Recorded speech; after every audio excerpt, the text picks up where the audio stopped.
So hey everyone, welcome back to my channel. This is Nandini and आज हम लोग करने जा रहे हैं भावनात्मक बुद्धिमत्ता सब्जेक्ट का मोस्ट इम्पॉर्टेंट रिपीटेड क्वेश्चन जो कि पीवाईक्यू में आ रखा है। तो गाइस, क्वेश्चन आ रखा है कि भावनात्मक बुद्धिमत्ता का महत्व क्या है तथा उसका मापन बताइए और कैसे विकसित किया जा सकता है इसको। या तो एक ऐसे क्वेश्चन आ सकता है कि पूरा इसे परिभाषित करिए, 10 मार्क्स का क्वेश्चन आएगा, या तो इसके मॉडल के बारे में पूछा जाएगा। Right now let's get started. तो भावनात्मक बुद्धिमत्ता आज का एक बहुत प्रचलित शब्द है, आमतौर पर जो कि यूज़ किया जाता है। ऐसे बहुत कम लोग होंगे जिन्होंने यह शब्द सुना ना हो, या तो कुछ ऐसे होंगे जिन्होंने सुना तो होगा पर उन्हें रियल मीनिंग नहीं पता होगी। हम इंटेलिजेंस के बारे में तो जानते हैं, इसका क्या मतलब है कि ये जो है हमारी ब्रेन की एबिलिटी को बताता है कि हम कितनी जल्दी सीख सकते हैं चीज़ों को, कैसे समस्याओं को हल कर सकते हैं और नई चीज़ों को कैसे समझ सकते हैं और विभिन्न विभिन्न यानी कि डिफरेंट सिचुएशंस को किस तरीके से हम मैनेज कर सकते हैं। ये होता है हमारा इंटेलिजेंस, जिसे हम होशियारी भी कहते हैं। इसका जो है मतलब मूल रूप से यह है कि आप चीज़ों को समझने और अपने आसपास की दुनिया से निपटने में कितने होशियार हैं। राइट नाउ, भावनात्मक बुद्धिमत्ता क्या होती है? इसका मतलब है कि हम खुद की और दूसरों की फीलिंग्स को कैसे जो है मैनेज करते हैं, कंट्रोल करते हैं और अंडरस्टैंड करते हैं। इसको भावनात्मक बुद्धिमत्ता कहते हैं, यानी कि इमोशनल इंटेलिजेंस। तो यह लोगों के साथ समझदारी रखने जैसा, यानी कि सोशल इंटरेक्शन करना और लोगों से बातचीत करने जैसा जो है स्किल भी है। यह जानना कि आप किसी खास तरीके से क्या महसूस कर रहे हैं और प्रतिक्रिया नियंत्रण करना, यानी कि आप कैसे उसको रिएक्ट करते हैं, कैसे कंट्रोल करते हैं और दूसरों की भावनाओं को कैसे अंडरस्टैंड करते हैं। ये स्किल आपको सभी के साथ बेहतर तालमेल बिठाने, सोशल इंटरेक्शन करने में मदद करती है और समस्याओं को हल करने में और कुल मिलाकर अपने जीवन में सक्सेस पाने में और जो है अपने वर्क को अच्छे से करने में मदद करती है। नाउ, डेनियल गोलमैन के अनुसार यदि आपकी भावनात्मक क्षमताएं आपके नियंत्रण में नहीं हैं, यानी कि आपका जो इमोशनल इंटेलिजेंस है वो आपके नियंत्रण में नहीं है, और यदि आप आत्म जागरूक नहीं हैं, और यदि आप अपनी परेशान करने वाली भावनाओं को प्रबंधित यानी कि मैनेज करने में सक्षम नहीं हैं, और यदि आप सहानुभूति नहीं रख सकते हैं और प्रभावी संबंध नहीं बना सकते हैं, यानी कि आप जो है अच्छे रिलेशनशिप्स नहीं बना सकते हैं, तो कोई फ़र्क नहीं पड़ता आप कितने भी बुद्धिमान हो, इंटेलिजेंट हो, आप काफ़ी आगे तक नहीं जा पाएंगे, यानी कि सक्सेस जल्दी नहीं मिल पाएगी। भावनात्मक बुद्धिमत्ता मूल रूप से आपकी अपनी भावनाओं, खुद के इमोशंस और दूसरों की यानी कि अपने आसपास के लोगों की इमोशंस को समझना और उसे कंट्रोल और मैनेज करना ही एक क्षमता होती है। यह सामाजिक मेल जोल में अच्छा होता है, यानी कि सोशल इंटरेक्शन में काफ़ी अच्छा होता है, और समझदारी भरे चुनाव करने यानी कि राइट चॉइसेस करने में मदद करती है ये, और जीवन की चुनौतियों से निपटने में, यानी कि जो भी चैलेंजेस और डिफ़िकल्टीज आ रही है उनको जो है उनसे निपटने में हमारी मदद करती है ये स्किल। नाउ, इसमें यह शामिल है कि आप निराशा से कितनी अच्छी तरह से निपट सकते हैं, ठीक है, और कठिनाइयों से कैसे उभर सकते हैं, डिफ़िकल्टीज से, और अपनी भावनात्मक प्रतिक्रियाओं को कैसे कंट्रोल करते हैं और दूसरों के साथ कैसे घुलते मिलते हैं, ये स्किल कहलाती है इमोशनल इंटेलिजेंस। अब इसके कुछ पॉइंटर हैं मैंने लिखे, जिसमें है पहला, स्वयं को समझना यानी कि आत्म जागरूकता। जैसे कि आपका कंप्यूटर ख़राब हो गया है और आप काफ़ी निराश है, आपका चिल्लाने का, रोने का काफ़ी मन कर रहा है, परंतु आप जानते हैं खुद को कि आपका चिल्लाने का मन कर रहा है, तो इसी को हम आत्म जागरूकता कहेंगे। सेकंड पॉइंट इज़ अपनी भावनाओं को मैनेज करना, यानी कि अपनी भावनाओं को प्रबंधित करना। फॉर एग्ज़ाम्पल कि आपका कंप्यूटर ख़राब हो गया है और आपको चिल्लाने का मन है, परंतु आप गहरी सांस लेकर शांति से उसे फिक्स करते हैं प्रॉब्लम को, तो ये कहलाएगा आत्मनियमन। अब तीसरा पॉइंट है कि दूसरों को समझना, यानी कि empathy.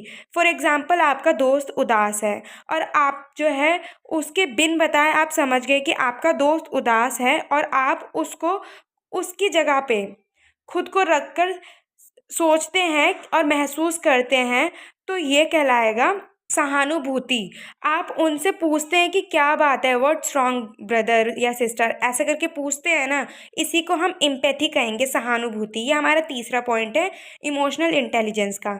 Now fourth point is दूसरों के साथ तालमेल बैठाना, यानी कि सोशल इंटरेक्शन, सामाजिक कौशल। जैसे कि आपकी टीचर ने जो है आपको और आपके किसी सहपाठी को जो है एक टीम वर्क दिया है, जैसे हमें क्लासेस में मिलते रहते हैं किसी भी बच्चों के साथ, तो आप जो है अच्छे से शांति से उसके साथ काम करते हैं और अपना वर्क कंप्लीट करते हैं, तो इसे कहेंगे सोशल इंटरेक्शन, कि आप सोशली इंटरेक्शन अच्छा कर सकते हैं और यही आपका इमोशनल इंटेलिजेंस अच्छा है स्किल। अब जो है ये कुछ मैंने जो है परिभाषा लिखी है, जिसको आपको पढ़ना है, याद करना है, कोई भी दो ले लीजिएगा जो आपसे याद हो, और एग्ज़ाम में इसको लिखना है, सो दैट जो एग्ज़ामिनर है थोड़ा बहुत अट्रैक्ट हो आपके आंसर शीट से और आपको मार्क्स दे दे। और इनको हाईलाइट भी कर दीजिएगा। तो पहला है कैम्ब्रिज इंग्लिश डिक्शनरी, जिन्होंने परिभाषा दी है इमोशनल इंटेलिजेंस पे, कि भावनात्मक बुद्धिमत्ता को इन्होंने कहा है अपनी भावनाओं को समझना और इसे कंट्रोल करना, और दूसरों की भावनाओं को समझना और उसे मैनेज करना ही जो है इमोशनल इंटेलिजेंस कहलाता है। नाउ पीटर सैलोवी और जॉन मेयर, जिन्होंने 1990 में कहा कि अपनी और दूसरों की भावनाओं को समझना, मैनेज करना, कंट्रोल करना, ठीक है, और जो है उसका मार्गदर्शन करना ही जो है क्या कहलाएगा, इमोशनल इंटेलिजेंस। इन्होंने भी सेम बात ही कही है। नाउ डेनियल गोलमैन के अनुसार, जिनको मैंने अभी ऊपर भी पढ़ाया, ये बहुत इंपॉर्टेंट है रिसर्चर, इनके अनुसार क्या है कि अपनी भावनाओं को समझना, मैनेज करना, कंट्रोल करना और दूसरों की भावनाओं को भी मैनेज करना, कंट्रोल करना है ही क्या कहलाता है, इमोशनल इंटेलिजेंस, और अपने जीवन को बेहतर करना इन स्किल्स के द्वारा। अब एक मोस्ट इम्पॉर्टेंट जो है रिसर्चर है जिनका नाम है बार ऑन, इन्होंने भी कहा है भावनात्मक बुद्धिमत्ता को कि गैर संज्ञानात्मक दक्षताओं, क्षमताओं और कौशलों की एक श्रृंखला के रूप में वर्णित करते हैं, जो हमें पर्यावरण की मांगों से निपटने में मदद करती हैं। यानी कि बार ऑन ने कहा है कि हमारी कैपेबिलिटी और हमारी स्किल्स के अकॉर्डिंग हम जिस तरीके से मैनेज करते हैं, यही जो है इमोशनल इंटेलिजेंस कहलाते हैं, जब हम अपने इमोशन और फीलिंग्स को और दूसरों के भी जो है मैनेज और कंट्रोल करते हैं। नाउ ब्रैडबेरी और ग्रीव्स, जो कि 2009 में अपनी पुस्तक को प्रकाशित करते हैं इमोशनल इंटेलिजेंस पे, और वे बुक में प्रकाशित करते हुए लिखते हैं कि अपने भीतर की भावनाओं को पहचानने और विचार करने और नियंत्रित करने और दूसरों में अपनी पहचानने की क्षमता के रूप में परिभाषित करते हैं। और वे कहते हैं कि जो आत्म जागरूकता यानी कि सेल्फ अवेयरनेस, आत्म प्रबंधन यानी कि सेल्फ मैनेजमेंट, और सामाजिक जागरूकता यानी कि सोशल अवेयरनेस, और संबंध प्रबंधन यानी कि रिलेशनशिप मैनेजमेंट को संयोजन से लाती है, यानी कि कॉम्बिनेशन बनाती है, उसी को इमोशनल इंटेलिजेंस कहते हैं। अब बारी आती है हार्वर्ड ग्रेनर, जिन्होंने बहुआयामी बुद्धि यानी कि थ्योरी ऑफ मल्टीपल इंटेलिजेंस दिया है, उन्होंने भी यही सेम बातें कही हैं। 1985 में स्टर्नबर्ग ने अपने बुद्धि के त्रिआयामी सिद्धांत यानी कि ट्रिआर्किक थ्योरी ऑफ इंटेलिजेंस में व्यवहारिक बुद्धि, प्रैक्टिकल इंटेलिजेंस को बताया है। उन्होंने कहा है कि जो व्यवहारिक बुद्धि होती है यानी कि प्रैक्टिकल इंटेलिजेंस ज़्यादा इम्पॉर्टेंट होती है एकेडमिक इंटेलिजेंस से भी ज़्यादा, यानी कि जो हम पढ़ते हैं उससे ज़्यादा अगर हम डेली लाइफ से सीखते हैं प्रैक्टिकली, वे ज़्यादा इम्पॉर्टेंट होता है और वो ज़्यादा मेन जो है वर्क करता है हमारे इमोशनल इंटेलिजेंस पे।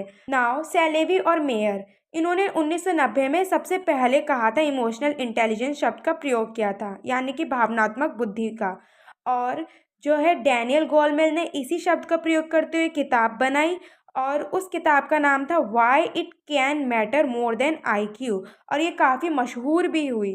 अपनी किताब में गोलमैन ने बताया कि IQ से ज़्यादा इम्पॉर्टेंट EQ होता है। IQ जो है हमारी सक्सेस में 20% हेल्प करता है, बट EQ जो है वो योगदान देता है, कंट्रीब्यूट करता है अपना 80% हमारी सक्सेस में।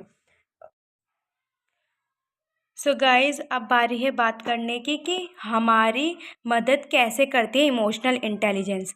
तो ये हमारी मदद करती है जीवन को बेहतर ढंग से संभालने में, खुशहाल जीवन जीने में और सफल होने में और स्वस्थ रहने में और बेहतर रिश्ते बनाने में। ओके, अब नाउ भावनात्मक बुद्धिमत्ता के 4 मॉडल है जो कि शोधकर्ताओं यानी कि रिसर्चर्स ने दिए हैं। तो पहला है एबिलिटी मॉडल, जिसे क्षमता मॉडल कहते हैं। दूसरा है मिक्स्ड मॉडल, जिसे मिश्रित मॉडल कहते हैं। तीसरा है ट्रेट मॉडल, जिसे विशेषता मॉडल कहते हैं। चौथा है बार्स ऑन मॉडल, यानी कि भावनात्मक सामाजिक मॉडल, सोशल मॉडल। ओके, ये सारे मॉडल्स हैं। नाउ भावनात्मक बुद्धिमत्ता, इसके मुख्य आधार पर कई विशेषज्ञों यानी कि रिसर्चर्स ने इनको जो है 4 मुख्य भागों में बांटा है। पहला है सेल्फ अवेयरनेस, दूसरा है सेल्फ मैनेजमेंट, तीसरा है सोशल अवेयरनेस, चौथा है relationship management. Okay, now self awareness यानी कि आत्म जागरूकता, अपनी खुद की भावनाओं को और कमज़ोरियों को जानना। सेल्फ मैनेजमेंट कि हम उसको, इमोशंस को और अपने जो कमज़ोरियाँ उसको कैसे मैनेज करते हैं। और सोशल अवेयरनेस यानी कि अपने आसपास के और दूसरे लोगों की भावनाओं को कैसे समझते हैं, अंडरस्टैंड करते हैं, उसको मैनेज करते हैं। और रिलेशनशिप मैनेजमेंट यानी कि हम अपने रिश्ते कितने अच्छे तरीके से बना सकते हैं। Now the last and important thing is कि निष्कर्ष। तो गाइज आपको निष्कर्ष और प्रस्तावना डेफिनेटली एग्ज़ाम में लिखना है, सो दैट एग्जामिनर को अट्रैक्टिव लगे और वो आपको ज़्यादा से ज़्यादा मार्क्स दे और आप लोग अच्छे मार्क्स गेन कर सकें। तो निष्कर्ष यानी कि आजकल भावनात्मक बुद्धिमत्ता एक बहुत ही महत्वपूर्ण विचार है, खासकर काम की जगहों पर। यह भले ही एक नया विचार हो, लेकिन कई शोधकर्ता की वजह से इसका एक समृद्ध इतिहास है। यानी कि कई रिसर्चर्स की वजह से जो है हमें इसके बारे में जानने को मिला है। काफ़ी टाइम तक, लंबे समय तक इन्होंने इसे रिसर्च किया, ढूंढा और उन्होंने बताया कि अगर हमें सक्सेस होना है तो इसकी स्किल होनी चाहिए। बुद्धिमान लोग कभी कभी जो है सफल नहीं हो पाते, थैंक्स टू रिसर्चर्स कि उन्होंने ये चीज़ बताई हमें। ठीक है, नाउ आखिरकार उन्हें यह समझ आया कि पारंपरिक बुद्धिमत्ता जो हम सामान्य आईक्यू से मापते हैं से परे भी कुछ ऐसे कौशल होते हैं जो बहुत ज़रूरी हैं, यानी कि इमोशनल इंटेलिजेंस।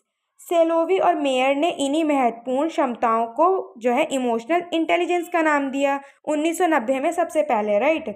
और इसके मॉडल्स भी दिए कई सारे रिसर्चर्स ने, जैसे कि ability model, mixed model, trait model, bars on emotional social model.